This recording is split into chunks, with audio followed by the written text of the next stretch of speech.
Hello, hello, hello. It has been a hot minute since I've had multiple cameras and everything going on. So, first and foremost, can everybody hear me okay?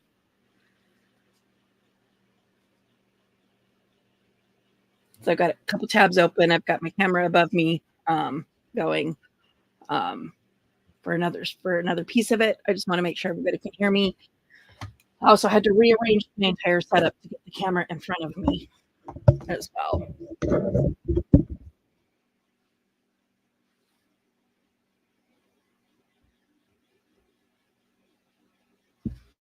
Thumbs up, thumbs down. Can you hear me?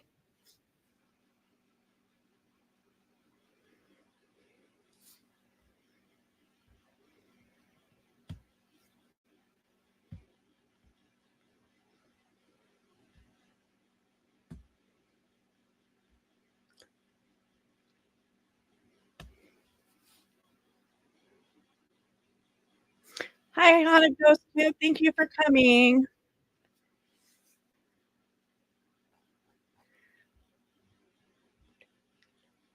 I can do that. I don't know how to do that while I'm live, so okay, good. I'm glad you can hear me. I'm like, somebody answer me. Um, get an ADHD attack. And yeah, because I only have two mods on my channel, and my other mod will be on panel with me um as soon as she gets to her um as soon as she gets home. So going to the studio, I just it's slow computer, so it's I'll be back and forth. Um, excuse me.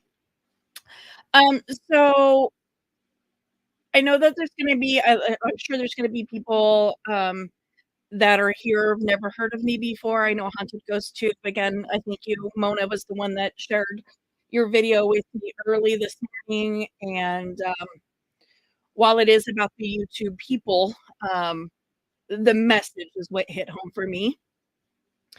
And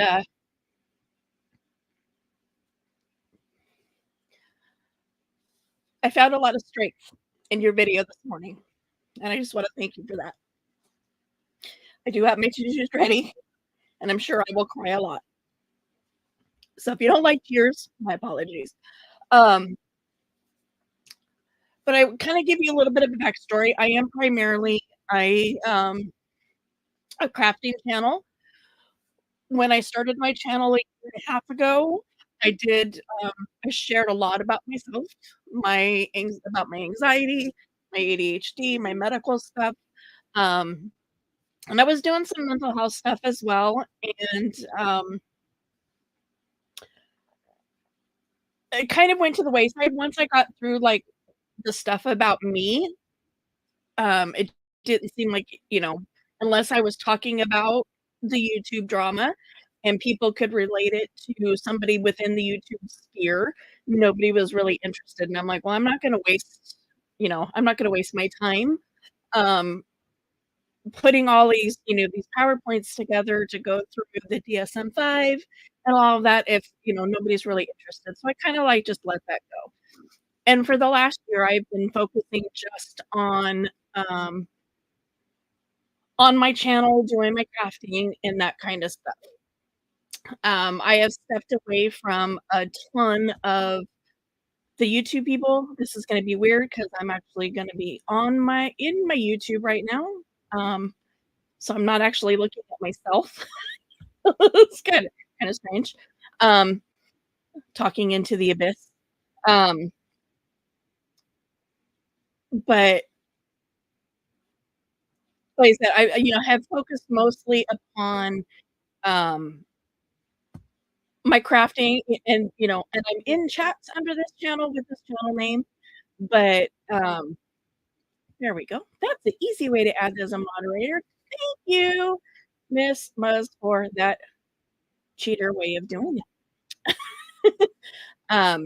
Let me get back to her so I can like feel like I'm um yeah, and I did were talking about that on your stream this morning, Dana, I hope you don't mind me just calling you by Dana. Um, my dad, he left Vietnam in '69, I was born in '71, so I don't know how much of that has impacted my health. I honestly, I never really gave it much thought because I do seem to have a lot of health issues that really don't make any sense and are backwards, and nobody knows where they came from, and it's like, well, and I'm the only one of us 5 children that was born after my dad served in Vietnam. So, maybe there is a correlation there, I don't know, uh, I never really gave that much thought, to be honest. But if you know me outside of, this little sphere, and I'm sorry, I'm seeing your guys' names, I'm seeing everybody come in and say hi, I'm just gonna say a blanket hi because it's that's it's a lot for me to watch the chat as well. Um, but, um, lost my thought. Where was I? Oh, if you know me outside of this sphere of YouTube, you know that I'm not a super religious person. I believe in all of the pieces of it, but I don't believe in organized religion. I don't believe in churches per se. Um, but with that, I have a strong belief in the spirit, and we get messages, and we have spirit guides, and I believe in all of that, and that's kind of where this came from. But before that, I wanna give you a little bit of backstory, on my dad, and then I'll give you a little bit more backstory on how I came to the decision to have this live stream, and then, it'll snowball from there.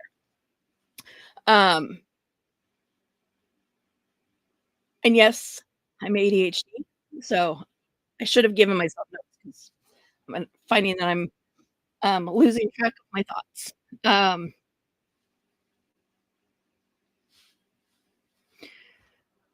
so my dad, um fought in Vietnam. Actually messaged my sister this morning, just to get some information, some clarifying details because there's a lot I don't know. Um, I could probably tell you what I do know, facts that I know on one hand about my dad's time in service.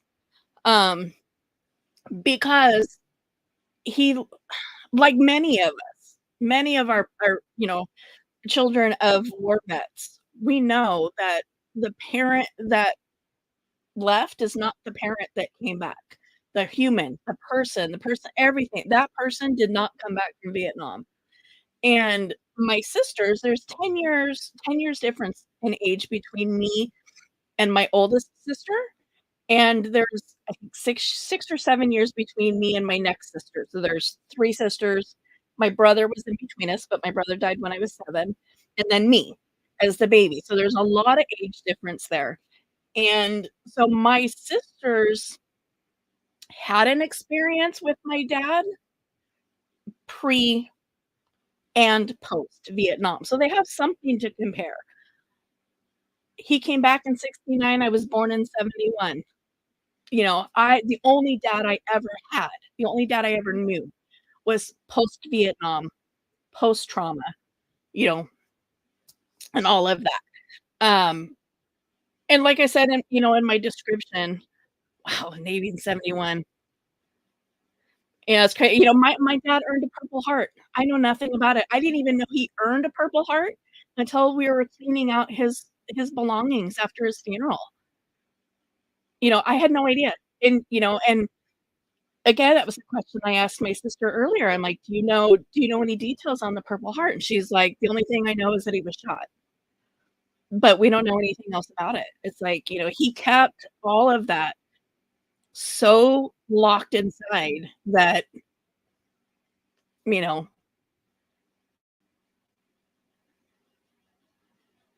"Huh, okay." And that kinda would make sense, Stone Sailor. I got all my cords over here to where my mouse would normally be. Um, Claim the dioxin in Agent Orange damages DNA, which can impair genetic material. Oh, there's my mini. Hey, Sister Sue. She's here with audio only, it says. I don't know if you're without camera still. I don't know. Can you hear me at all? Ooh, your audio sucks anyway. But we can text if you need to talk. Okay. Or at least it was horrible on my end. But so like I said, a lot of my dad's time in military, I only know after the fact. I know, in fact, up until talking with my sister this morning, my belief has always been that, like I said in my description, that when he came home, it wasn't just the country that didn't welcome him; it was his own wife, and because that's what had always believed based off the relationship I saw from them. My sister this morning, she was like, "No, mom was so happy when he came home, and then things fell apart after he got home." Um, for multiple reasons, they fell apart. Um, the war, I'm sure, just being part of it, probably just a small piece of it. But he he found the greatest comfort, like I said, unfortunately, at the bottom of a bottle. And when he retired out of the military in 74. So I was 3. My parents divorced in 75, and I never knew a sober dad. The bottom of the bottle is where he was found every single night until 1984, December 19th. Wow, I can't even see that. Early in 1984 is, he got sober in early 1984, and December 19th of 1984, he passed away. So I had less than a year of getting to know my dad as a sober human being. But the war, there's no way. There was no way he was going to have any conversation about that at all. I'm sure that I do, have some of his stuff. I've got a lockbox up in my attic out in my garage that has, like, my military ID in it 'cause, I was a minor when I was still a minor when he passed away. So, like, my military ID card is out there, and so I've got some of his records, I don't have all of them. Um, and I don't know. I know I've got his DD-214 out there because I needed it for paperwork, um, several times throughout the course of my life. But I don't know exactly what all I have out there. Like you said, it's in a secure lockbox in my attic. Um, yeah, exactly. We'll never know what they went through. And then talking with my sister today, I've heard some stories today that I'm still processing. I never knew until this morning. So, um, yeah, it's the thing. I mean, any soldier that has to go to battle and has to go to war, kind of like what Dana was talking about on her stream, that she did a couple days ago, is that you're not there to save your own butt alone. You're out there to save the butt of everybody that is fighting beside you, fighting in front of you, fighting behind you, while at the same time trying to keep yourself alive.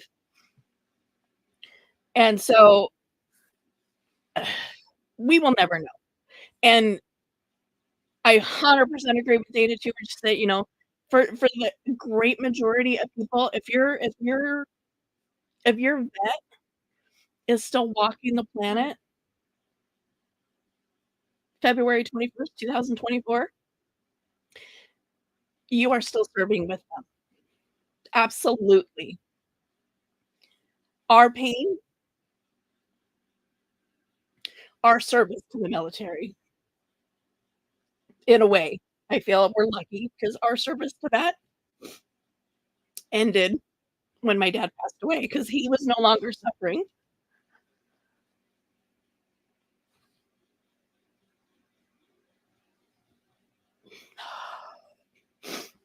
When his suffering stopped, so did ours. As I sit and cry, you know, um,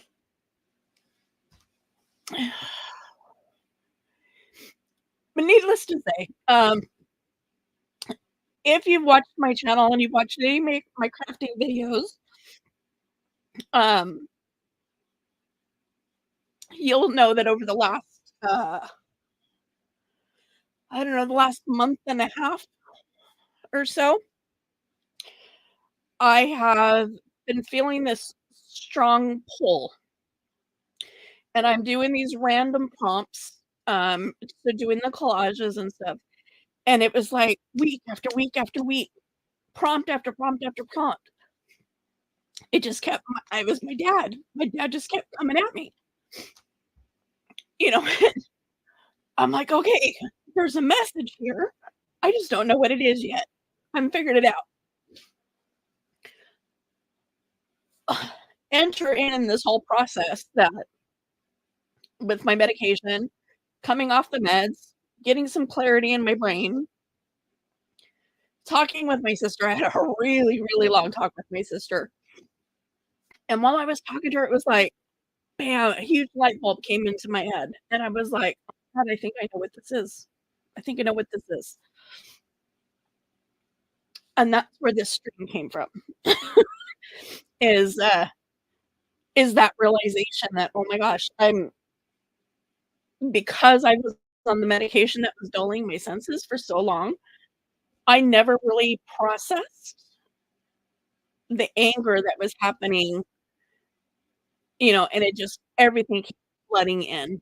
Um, so the really weird thing is, it was really funny because I pulled out my journals that I've been working on, and I'm gonna switch over to um, turn this camera on for now.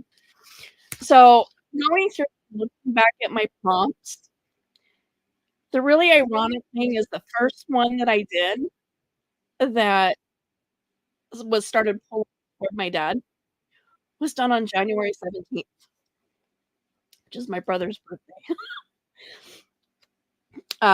It was I lost my brother when I was 7, and I lost my dad when I was 13. Um, so they're very close, very close together when I lost both of them. And so I found it was like, wow, the first time that I felt the pull of my dad saying, "Hey, you know what? It's time. It's time." Was on my brother's birthday. My son was really it was like, wow. But I had 1, 2, 3 weeks in a row, hold prompts that were associated with my dad. I had a week where there wasn't, and then it was right back into pulling in prompts that made me think of my dad. And then I go over into my other one, and then it's 1 week, 2 weeks in a row again, 3 weeks in a row. And it was this one, doing the salute to his military career that I had that conversation with my sister. And I was like, "I don't understand why all of a sudden why all of a sudden is this in my face?"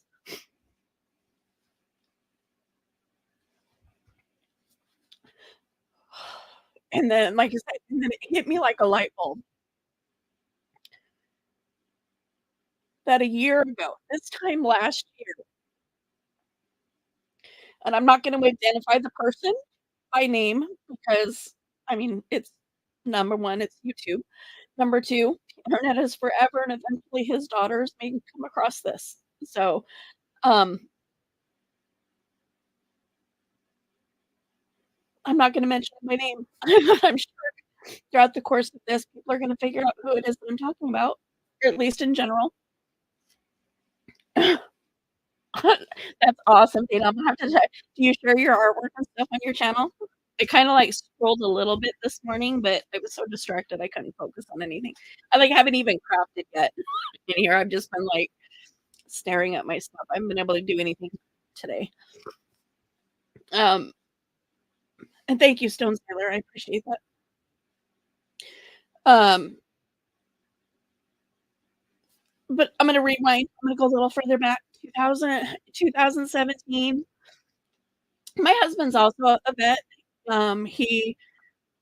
He wasn't a he's not a combat vet. He was shipped off to England because he was the mechanic at the time of Desert Storm. Um, and he was in England working on the planes that were doing all the fighting. Um, so yes, he's a vet. Is he a combat vet? No. And to me, a vet is a vet is a vet. But I think there's definitely a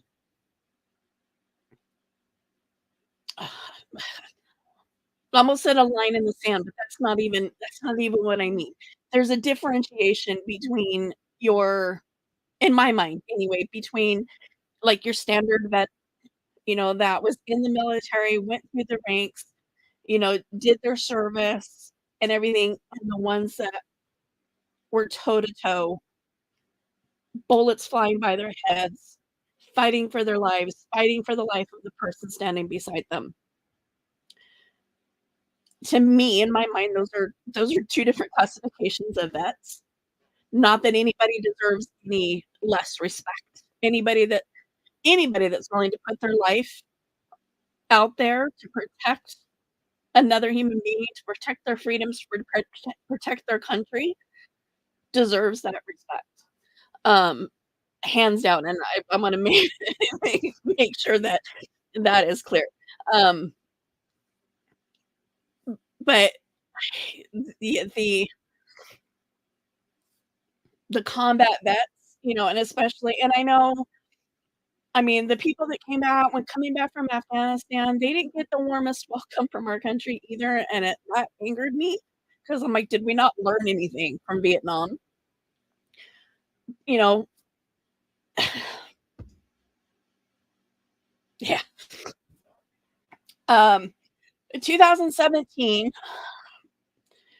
this person came into the sphere of our family, and and I think it goes without saying, most people, if you've got a vet, you are a vet, you've got a vet in your family, it comes almost with an automatic, um almost an automatic acceptance in a way of who they are based upon that shared experience, right? And so when this person came into our family space and started sharing his stories of his time in service, it was an instant connection, especially between him and my husband because, they're both military vets. And, we altered so much about the way we did things in our lives based on the stories we were being told, hence the thumbnail. Our 4th of July's changed because of his PTSD associated with being blown up in a Humvee, you know? Our New Year's is changed, our Veterans Day, our everything that we normally did and the way we celebrated, we altered that to give him a safe space without being triggered by the war that he claimed he fought, by the combat he claims that he participated in. We heard stories about him being in Afghanistan, being in Iraq, his best friend being killed in this Humvee explosion, and that the only reason he survived was because his commanding officer saved him from this, from this wreck, and, and he's got these military benefits based off of this whole experience, and he's got a tattoo on his leg commemorating this friend that supposedly died overseas, which that part could be true. Just because he didn't serve doesn't mean his friend didn't. Um, exactly, Dana, and what we were trying that's we were trying to find that middle ground between, we wanna celebrate the independence of our country the way we always have with fireworks, but giving him a safe space that didn't trigger his PTSD. And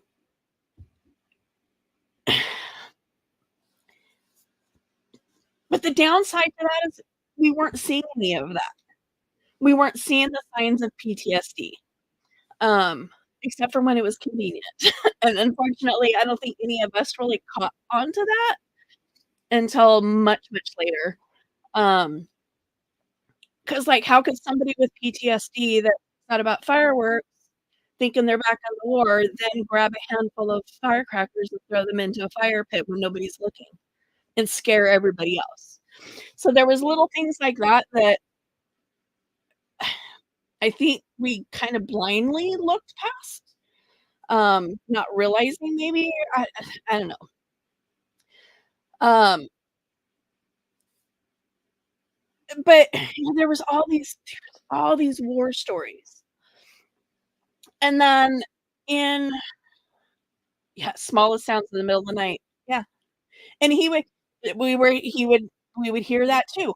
He would, say that he would if you tried to wake him up, he would come out swinging because he was thinking he was being attacked from combat, so we I mean, we walked on pins and needles for so long. Yeah, exactly. He claimed that as long as he was in control of the sound of the fireworks, then it didn't bother him. Oh, YouTube locked Hebrew. That's it. YouTube and their yeah, and their way they block certain things. Um, and so all of this starts going down, and then toward the end of 2023, beginning 2024, the veil lift, and people were starting to see that some things they weren't making sense, some things weren't adding up, and, um, the war stories, the PTSD started becoming events of convenience. Trying to trying to think of a nice way to say that. When attention was not on him, suddenly there was a PTSD experience or, what really kind of set a lot of this off and where the stories really came out was in order to get attention, he claimed that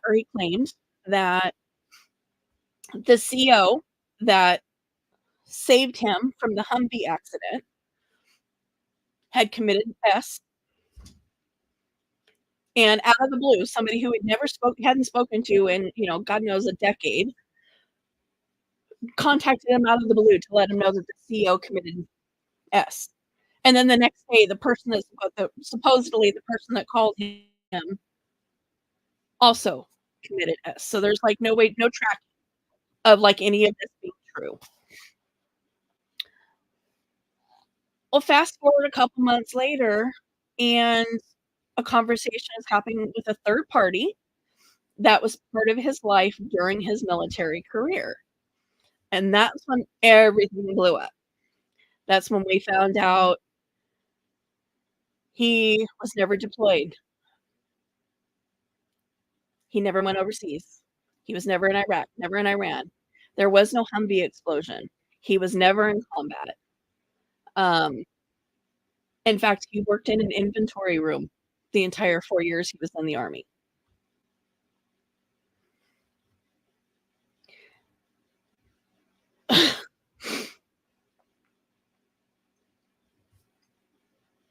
So as a military daughter, military brat.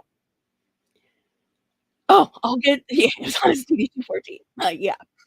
As a military daughter, military brat, military wife, that pissed me off to find out that all of that was bullshit and that it was a fabrication and how everything that had to do with our family revolved around his wartime PTSD.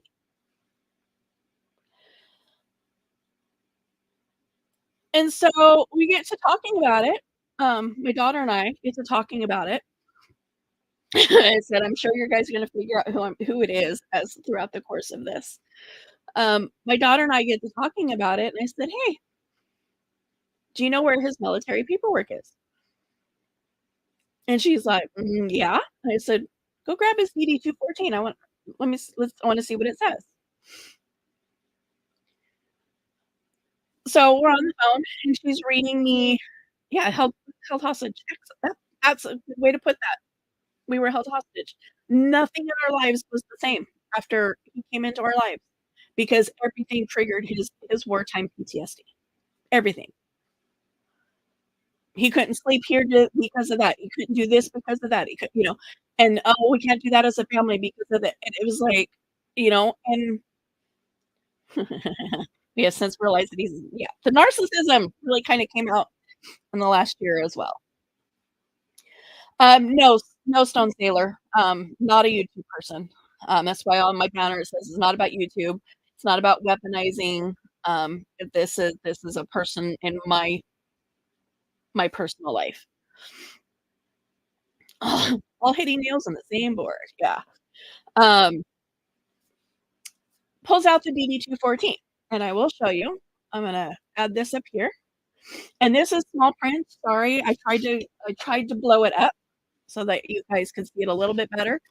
This is my husband's DD 214. If you've never seen one, this is what they look like, as far as I know. And granted, this was from '94, but my dad's looked exactly like this from '74. So I don't imagine the forms have ever really changed.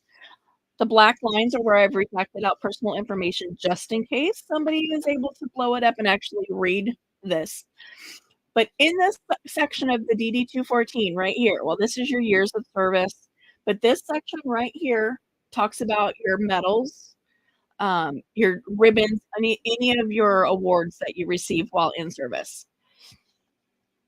Yeah, I I think I'm glad you're here, Stone Sailor, because I mean, yeah, I don't know you that I don't know you. I was gonna say I don't know you that well. I don't really know you at all, but I know of you. And I know that you're a vet, and I know that you've been in um, law enforcement as well. So this is where they do your awards and services, stuff like that. This is your military education. So like any kind of special trainings that you do. And then down here is kind of general remarks. Exactly. I'll get to that, Stone Sailor. I'll get to that.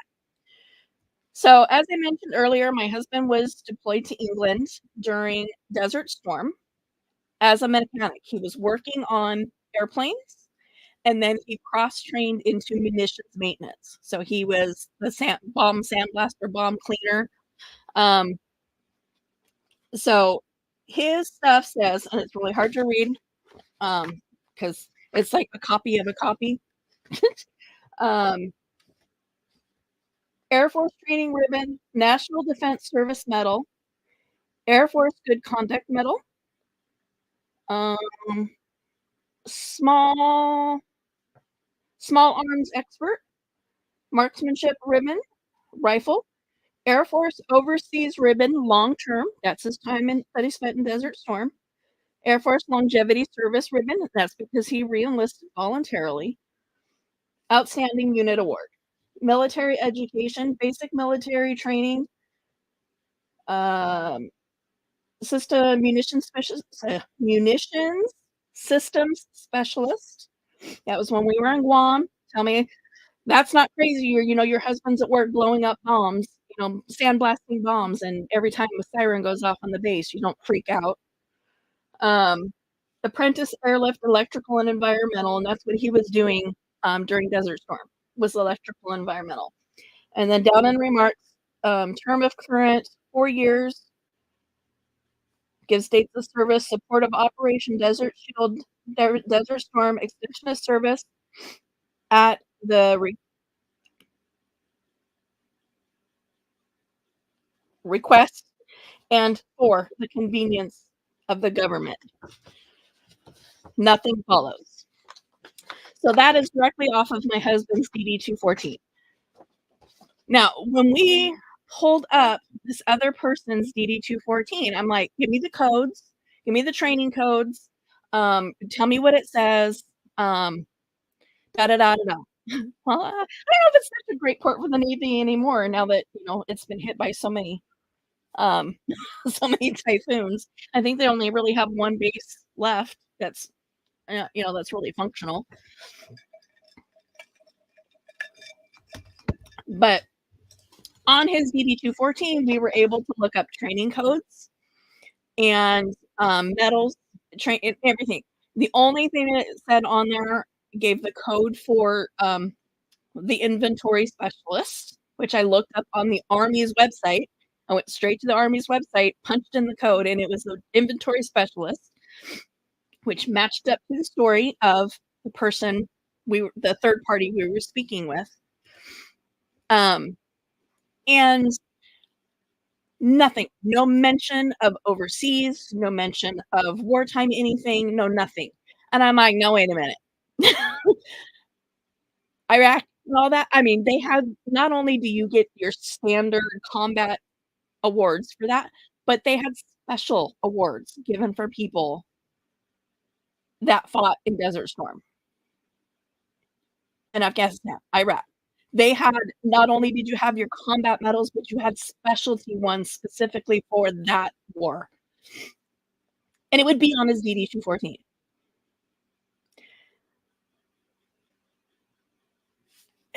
Yeah.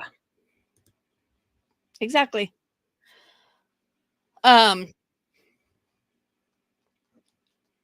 so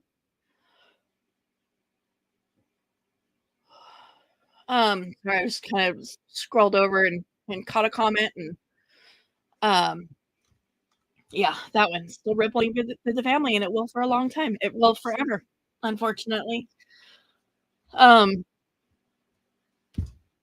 When he was confronted, so it gets better, Stone Sailor. When he was confronted with his DD 214, first he said the government lied. The government lied on his DD 214. And then the story changed, and there's two. He has two DD 214s. And so for those of you that are not military or have never seen one, a DD 214 is a certificate of release or discharge from active duty. You get one.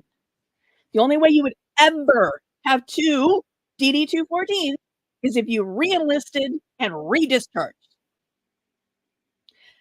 He claims he has one DD 214 for general knowledge. Oh, three. I didn't hear about the third one.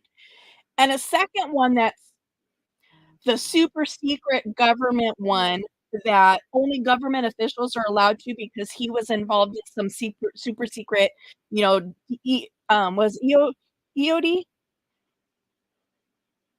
right? EOD, which is the training he went to. There's never a record of him living in any of the states where that training. And Secret Service, that's a new one. Wow. Never did he live in a state where EOD was ever offered for the Army, but there's no EOD listed on his DD 214. No training whatsoever for it. But that's on the other DD 214, because it was so secretive that only the government has access to it. And so when all of this is coming out, I'm just like, "You've gotta be kidding me." You know, oh, just being a smart ass, okay? I'm like, "What?"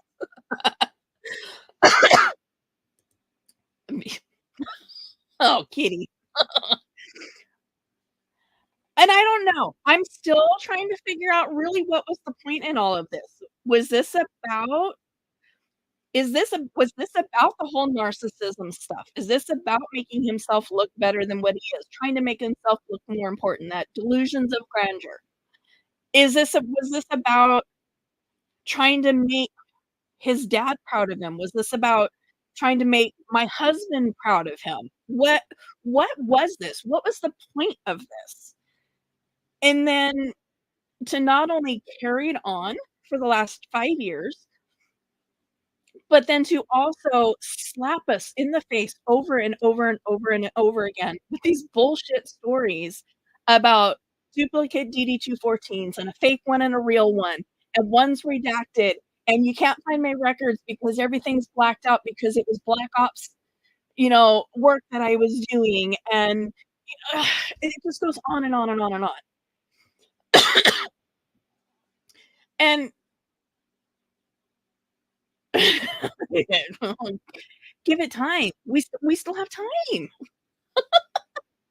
Yes, garnering sympathy is an art trait for sure. Oh, kitty. The things that have come to light in the last year and a half have blown my mind, and I'm like, how did that get past me? I mean, I'm trained in this crap, and I've worked with a lot of mentally ill people through the field of chemical dependency, and I totally even didn't even I mean, it like, wow. I mean, in fact, when he first came into the sphere of our family, I was like, "Oh my god, this is a great guy. He's perfect. He's a perfect fit. He's a perfect fit for her."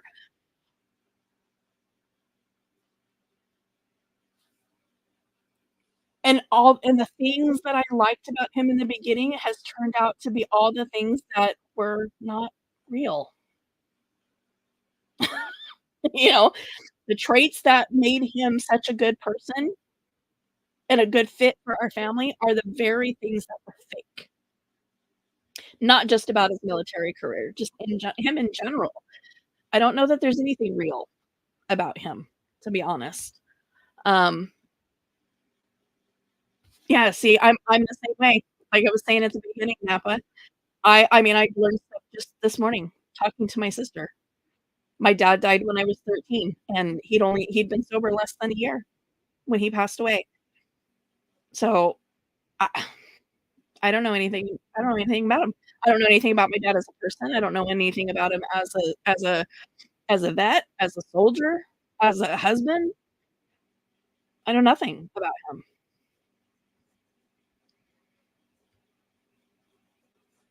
I'm gonna go back and catch on comments real quick. Yeah, everybody gets an DD-214.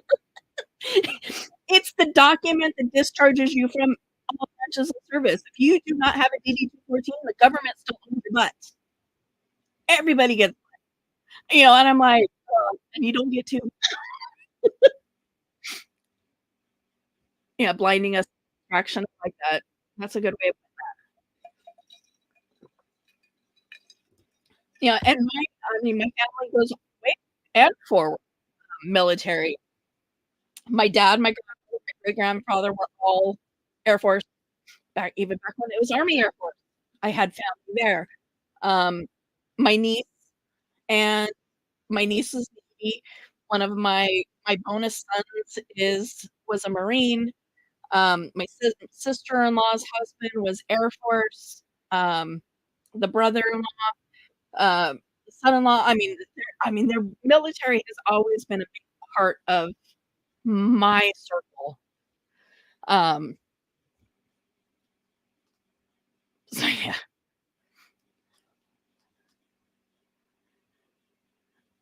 Yeah.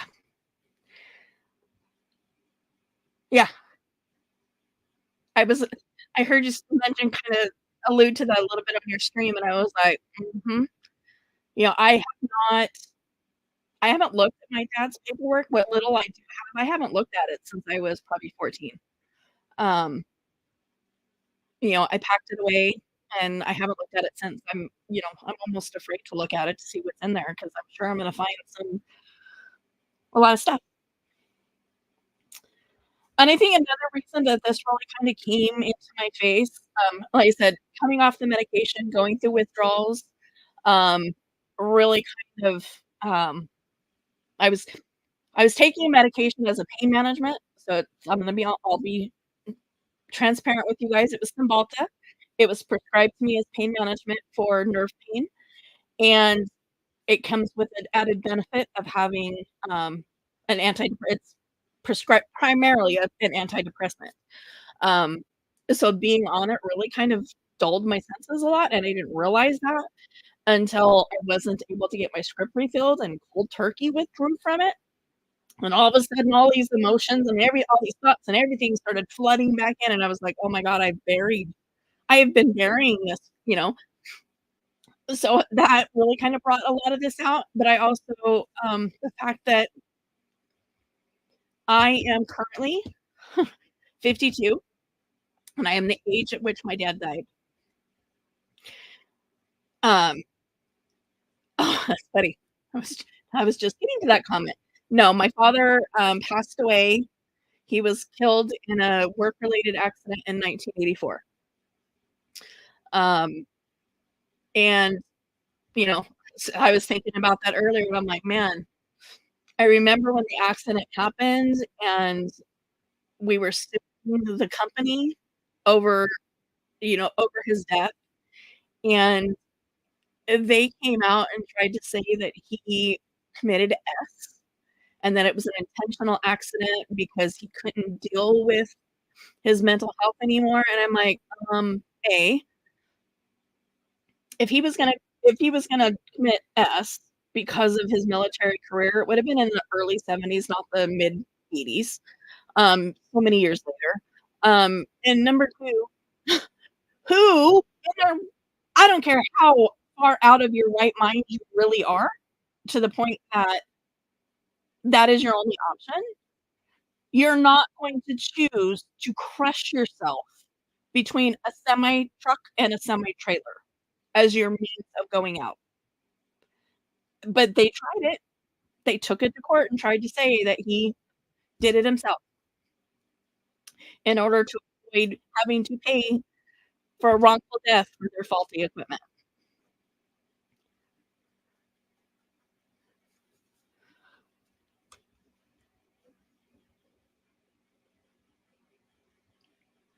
Yeah, exactly. Just side note, did you know an entire 12-pack of beer can fit inside of BDUs? You know how I know that? My husband's, reason for discharge from the military was failure to meet weight regulations.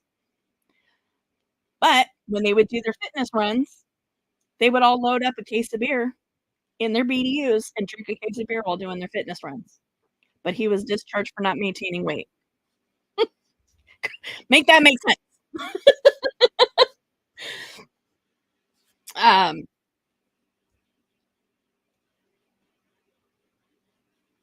uh, yeah, my dad, Campbell, my dad, he wouldn't.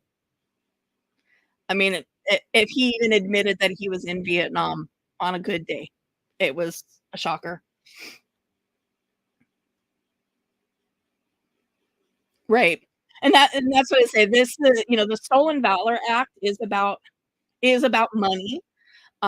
It was always about prosecuting people that um,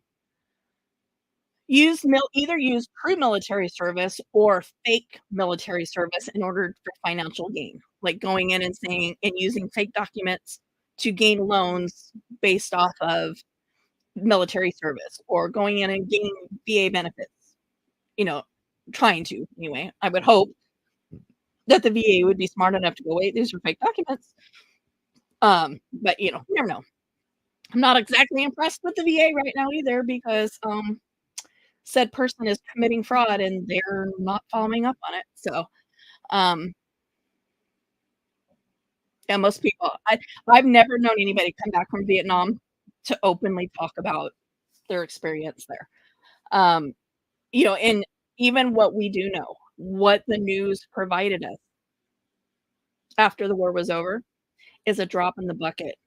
I have no doubt. It's just a drop in the bucket of what our soldiers saw, what our soldiers had to do just to survive the minute. And they weren't surviving a day, they were surviving second by second by second. And, I mean, I couldn't imagine the things that they had to go through, the things that they had to put themselves through in order to survive that.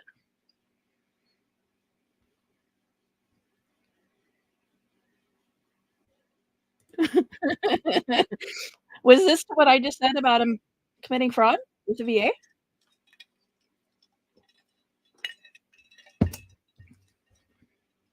This would be the second time. Second time. Right, exactly, and that's a good point. I mean, if you're talking with somebody that's so freely willing to just, like, blah, blah, about all the stuff that they saw in combat, it should raise a red flag. We know that from history, it should cause a red flag, but well, it didn't. It didn't for us,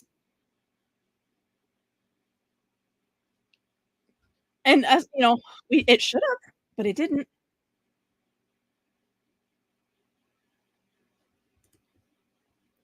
Oh, yeah, I know. But no, he's committing financial fraud based on, some other stuff that has nothing to do with this, actually.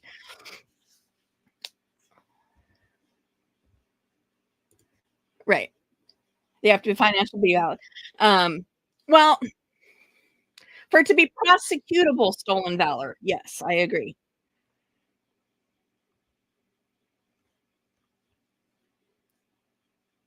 Not just about money, exactly. Um, so I really I hesitated to do the stream. Like I said, it's been, 6 weeks in the making. I've bounced around, I've debated, and then it's like, do I really wanna do this? Do I wanna put that out there? I mean, I talk about myself on YouTube, but it's me. I don't talk about my family. I try not to talk about my family. I mean, my daughter's with me. You guys have if you've seen my channel, you watch my stuff, you see that my daughter's with me most of the time. Um, so we talk a lot about us and our relationship, and we haven't even really I mean, we have a story, my daughter and I. Um, we have a history. Could, you know, potentially, help some other mothers and daughters that are going through some stuff. Um, but, for the most part, I don't talk about my family, and that's just because it is very personal. It's very emotional, it's very raw, and, um, a lot of my personal life is not on here out of respect for my sisters and out of respect for my nieces and my nephews who all follow my channel. Um, and I've talked to Muz about that. She's like, "Well, why is it your job to hold their secrets?" And I'm like, it's not about holding the secrets. It's about, you know, respecting their memory and their recollection of people.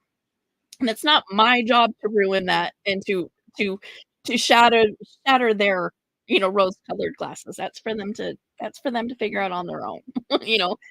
But like I said, I really felt like I was being pulled in this direction, and given everything that is on these YouTube streets, and most of the people that are in here are from the same sector of YouTube that I'm in with Muzz and company, um, it is a hot topic. And it's a daily topic. Um, and as much as I struggled, because I'm like, I don't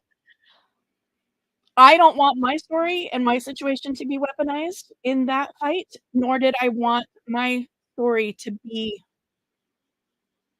their story, that if that makes sense.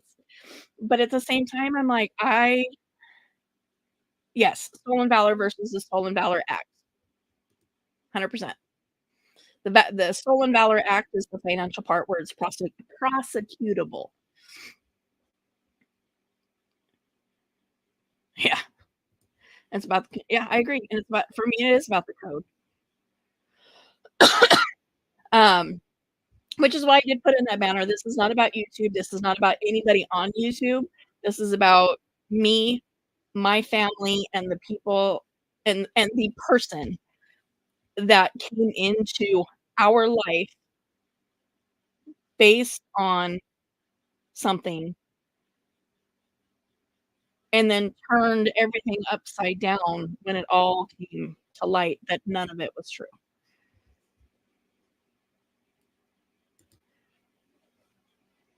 Mm, I don't know. I don't know. Because he doesn't work in any field? Probably not. Because he doesn't work, he's not educated in any field that would warrant that. He couldn't get a job in any kind of weaponry field or anything like that. Um, so I can't imagine that there's a time that he would have ever felt the need to put it on his resume, but it's a good point because if he ever has, then yeah. But I also wonder how the heck is he getting VA benefits for a Humvee explosion that never happened? How does the VA not have record of him not ever being overseas? And yet he's receiving VA benefits, disability benefits for that injury. So again, like I said, I'm not exactly happy with the VA right now and how they're handling things because how is he receiving disability benefits for an injury that supposedly happened overseas when he was never overseas? And how does the VA not know that?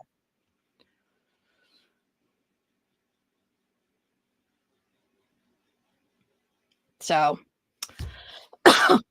but yeah, it's been a rough week. Trying to decide whether I wanted to move forward with the stream, given everything that's going on in this sector and all the everything that's going back and forth. But I was being it was every day, every minute, every waking minute of every day, it was in my mind. And I'm like, "Okay, okay, dad, I hear you. I hear you. I'm listening. I'm listening. I need to do this because" and so when I started my channel and I was sharing all this personal information about my health and my mental health and physical health, one of my sisters messaged me and she's like, "Oh my god, Laura, are you sure you wanna put all of that out there? Are you sure?" And I'm like, "If I can help one single person, then it's worth it. If I can give one single person an aha that, 'Oh my god, this is okay, I'm not alone in this,' or maybe that's what it is. My doctor, let me go talk to my doctor." And so the same with this. If there's one person out there that no longer feels alone being exposed to somebody who was not honest and turned your world upside down with that dishonesty, then I'm okay. Yeah, yeah, and you were saying, that Michael's my brother, that you've been feeling Michael's presence too, and and honestly, I do think, this all started on Michael's birthday. So, it doesn't surprise me. It doesn't surprise me, and this involves you, and it makes sense that, he's reaching out to you too. And you're welcome, Dina. I'm glad you came. I know it kinda came out of nowhere. when I invited you to come and listen, and I appreciate you, bouncing back with me and being like, "Oh, well, I don't really know who you are," and I get it. I didn't know who you were until Mona sent me the link to your veterans, your Vietnam vet stream this morning. I actually woke up and it was in my DMs, and I was like, "Ooh, who is this? It's paranormal." And I'm like, "What?"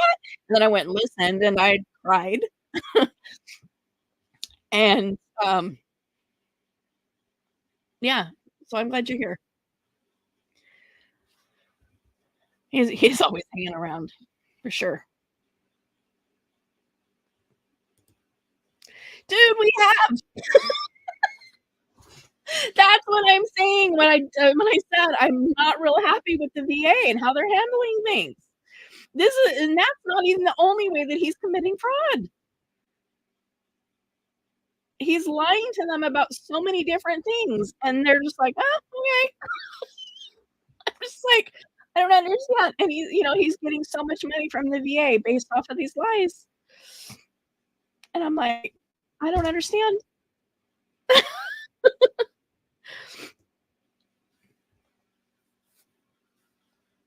Yes, absolutely.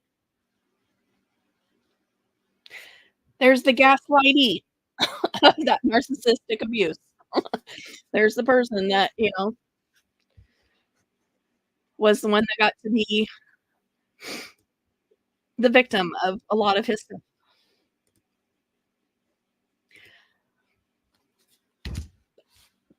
That's a very good question. I don't know. I don't know the answer to that. I don't know. How do you get disability benefits for a back injury that happened not in a Humvee accident, but in a vehicle accident on your own time before you were even in the military, but you're getting paid by the VA for military injury? I don't know.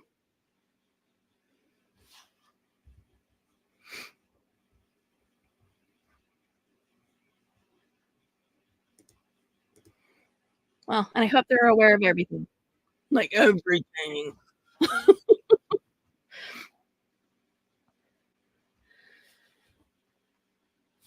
Yeah, I agree. I agree. They're being very pathetic. Hi, Rosie Posey. You're popping in right at this, popping into the comments anyway at the end. Yeah, exactly.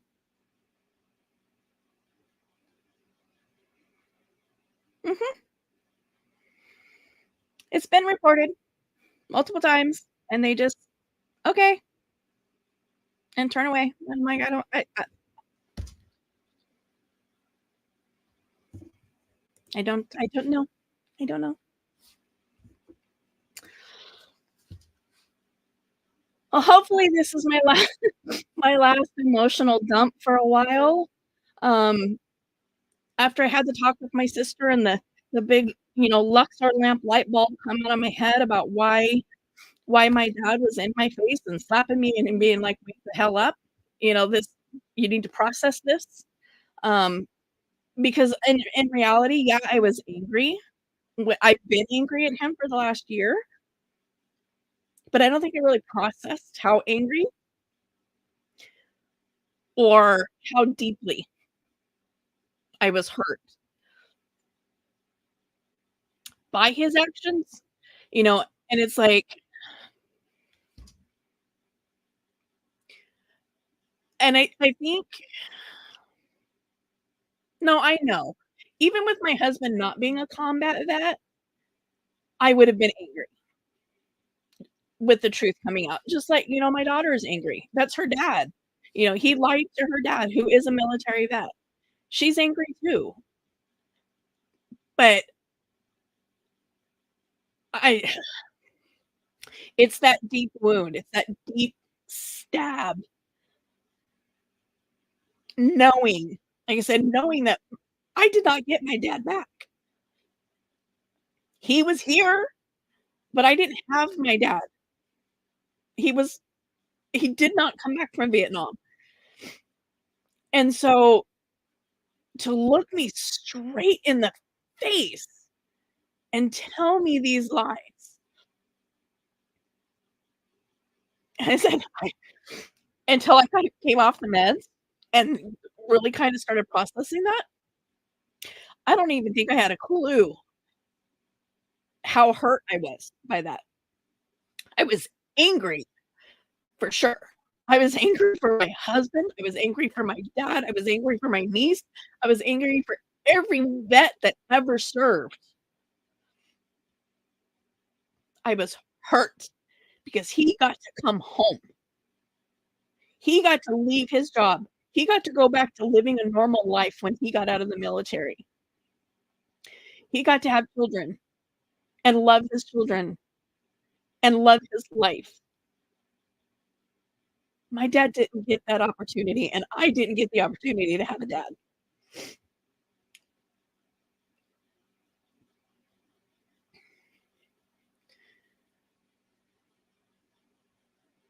So that was that is something I will never, ever, ever, ever, ever forgive him for, ever. I can get over the anger, maybe, to some degree, I'll get over the anger. I will never get over the pain that that caused, knowing that he looked me straight in the face and told me those stories, knowing my history with my dad, knowing my dad was a war vet.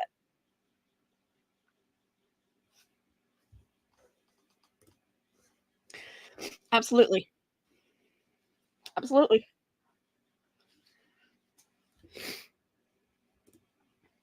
And he just laughs it off. I mean, he it's like nothing. You know, he doesn't even think that we all have a right to be angry or mad or anything. It's like, "Ah," it's like, "Whatever, it was just a story." And I'm like, the fact that you think it was just a story and it's not hurtful to people is horrible. You know, it's like and it's scary to think that there's people walking the planet that are that self-absorbed, and that they don't even think that what they did that people have the right to be upset or be angry over something like that. And it's like, and then I still have to deal with him, so for him to smile in my face and play all nicey nicey and be like, "Oh, no," like nothing ever happened, I wanna just, like I wanna fucking oh, sorry. Sorry. I wanna, like I wanna gouge his eyes out every time I see him.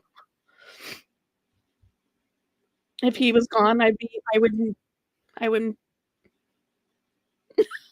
wouldn't care.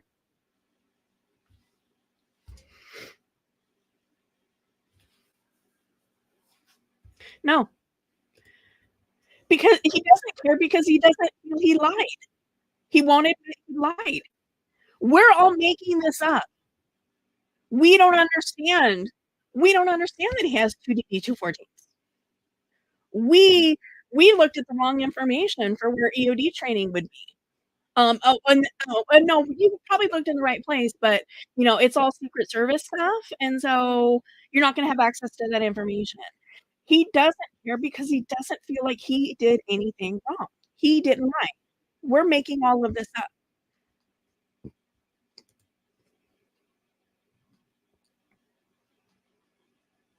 Yep, never forgive, never forget. Yeah. So, yeah, having to look him in the face and just and not wanna, like, kill him.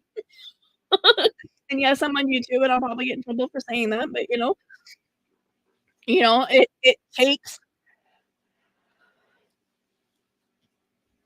it takes every fiber in my being to tolerate, just to tolerate, because he smiles at our faces like, his shit smells like roses. And and we're all stupid, we're all ignorant, we're all wrong.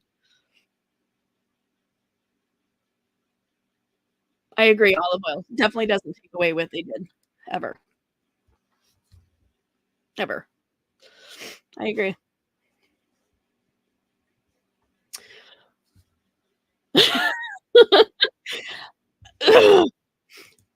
let me tell you, Kitty, it is with the strength of my dad and my brother standing behind me that he's still yeah, because, um, there are phone calls I would love to make, yeah, there's all kinds of things I would love to do, but it is with my dad and my brother standing behind me that I don't act on a lot of that. "Hey, you, I didn't expect you to make the stream."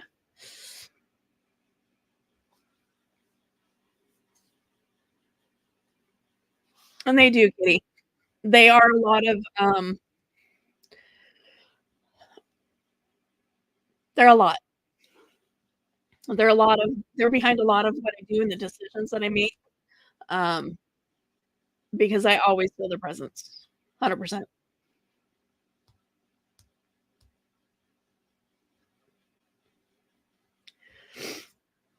So with that, there is a song, and for you people that aren't country people, I'm sorry.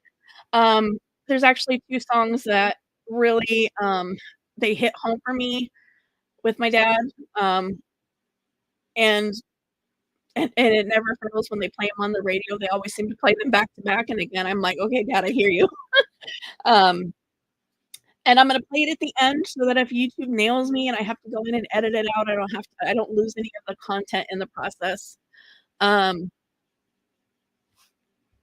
yeah, and so when my nephew and his wife lost their baby, in fact, it just hit a year, so they're going through stuff because, their Facebook memories are coming up, and it's a year ago they lost their baby, in utero, and, he was 6 weeks early, and they lost him, and, you know, I might when it came to his one-year birthday, I was like, "Hey," and I put it on the community tab, I said, "Give Uncle Michael a big ol' high five, and give grandpa the biggest hug ever."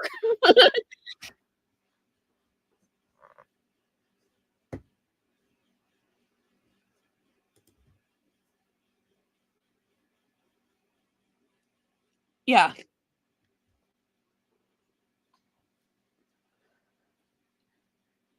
and that kinda stuff is just not okay. It's and for what? For what? Why? What's the purpose?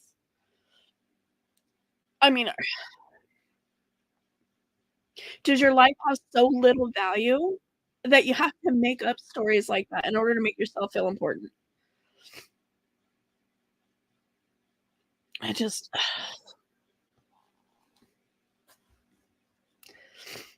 so that's my other kid, by the way.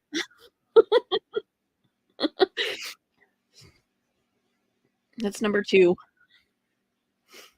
Number 1 is probably still working, stroking over inflated ego. So,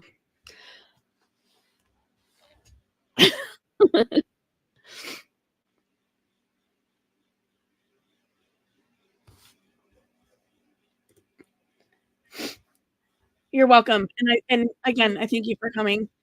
I said I know it was kind of out of the blue, and I'm like, "Hey, please come," not knowing who I am from anybody, but I appreciate you being here.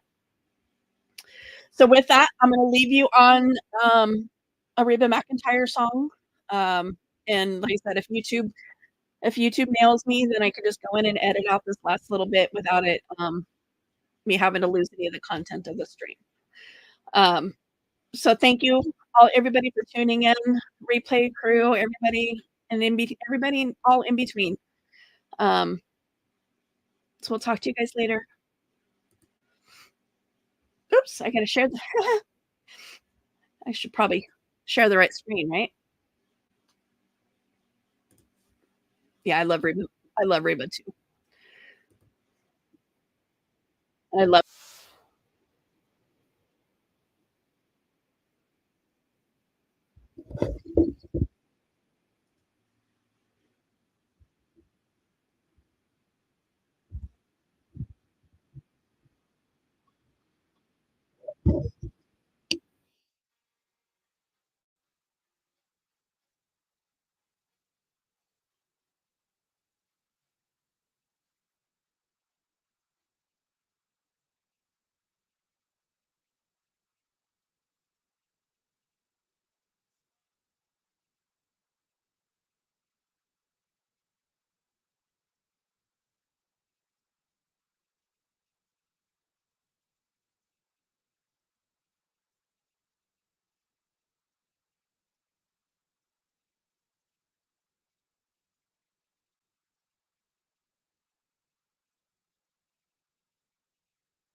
What the heck?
Yeah, that way.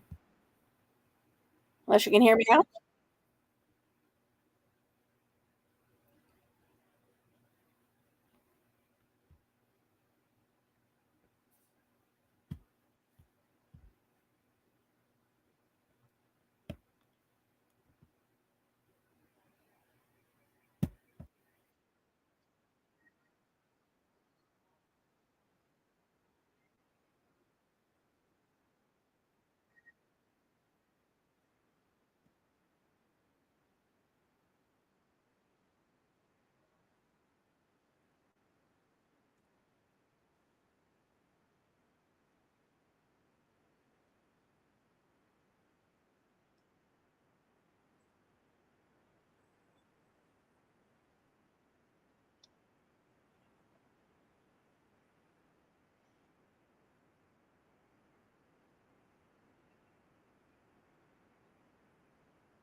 Sorry, I'm kind of in yeah, my mic is I don't know, but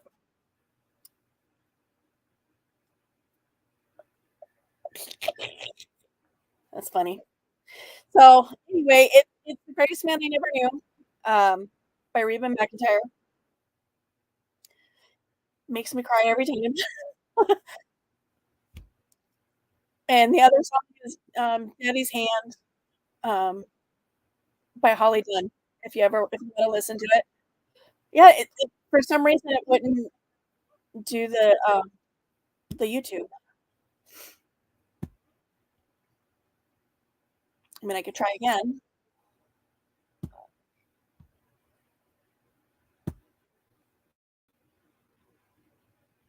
It's funny, you can hear me clicking.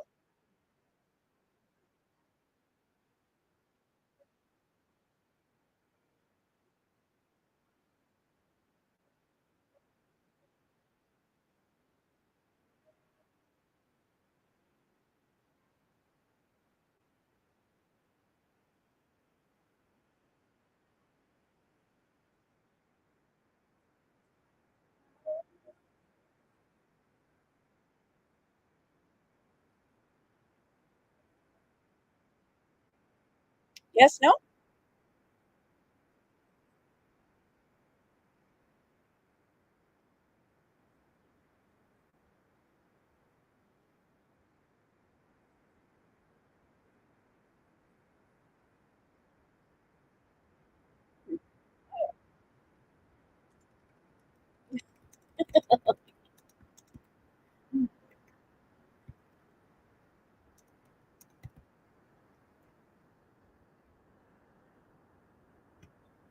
I don't know. I can hear it, I don't know why you guys can't. I don't know. I'm not gonna figure it out. But thanks everybody for coming and, again, replay crew, thanks for coming in, and we'll, talk to you later. Bye.